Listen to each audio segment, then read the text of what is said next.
روشنی کی۔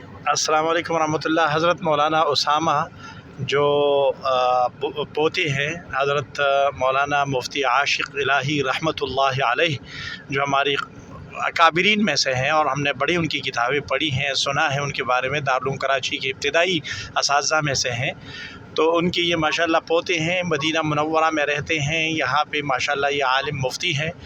ہم آج یہ ہمارے میزبان ہیں، تو یہ کچھ تاریخی کچھ سلسلہ ہمیں بتانا چاہتے ہیں، میں آپ کے سامنے رکھنا چاہتا ہوں۔ جی بسم اللہ الرحمن الرحیم، نحمدہ ونصلی علی رسولہ الکریم۔ حضرت یہ جو پہاڑ ہے اور یہ جو علاقہ ابھی تعمیر کے اندر ہے، اس مسجد کو کہا جاتا ہے، یہ اوپر جو ایک چھوٹا سا مسجد نما جو کمرہ بنا ہوا ہے، یہ مسجد ہے اصل میں۔ اچھا، اس کو کہا جاتا ہے مسجد رایا اور مسجد علی۔ مسجد رایا اور مسجد علی۔ مسجد علی، اچھا ماشاءاللہ۔ یہاں پر یہ واقعہ پیش آیا تھا کہ آپ صلی اللہ علیہ وسلم غزوہ خندق کے موقع پر یہاں پہ تشریف فرما تھے۔ اچھا، اور چونکہ آپ صلی اللہ علیہ وسلم نے افراد کو تقسیم کر دیا تھا قبائل کو، تو اس وجہ سے ہر جگہ پہ آپ صلی اللہ علیہ وسلم کا خیمہ لگا تھا۔ تو یہاں پر بھی اللہ کے نبی کا ایک خیمہ لگایا گیا تھا۔ اس وقت آپ صلی اللہ علیہ وسلم اپنے خیمے میں تشریف فرما تھے، تب حضرت علی رضی اللہ تعالیٰ عنہ حاضر خدمت ہوئے اور کہا کہ یا رسول اللہ، دیکھیں میں نے اپنے ہاتھوں سے اسلام کا سب سے پہلا جھنڈا بنایا اچھا، اور اللہ کے نبی صلی اللہ علیہ وسلم کو دکھایا۔ اللہ کے نبی نے پسند بھی فرمایا اور فرمایا علی اب تم اس جھنڈے کو اس پہاڑ پر گاڑو۔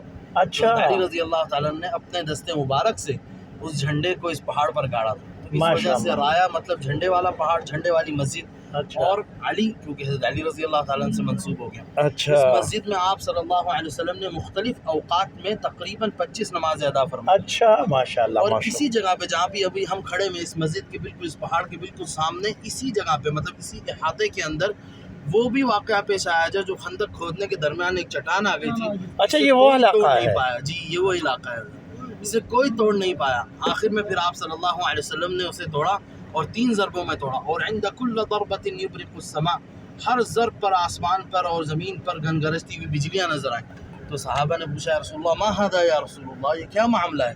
تو اللہ کے نبی نے فرمایا اللہ نے مجھے دی ہیں چابیاں، اور وہ چابیاں کس چیز کی ہیں؟ وہ ہیں یمن، رومن اور پرشین امپائر، مطلب روم، فارس اور یمن، یہ تینوں فتح کیے جائیں گے۔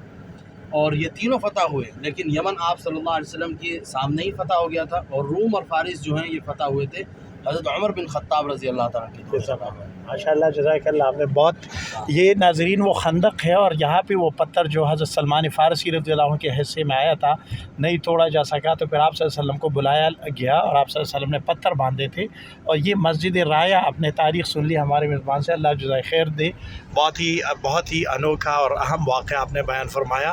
انشاءاللہ ہمارے سامعین اس سے ان کو بڑا فائدہ ہوگا انشاءاللہ، سیرت اور تاریخ کے اعتبار سے۔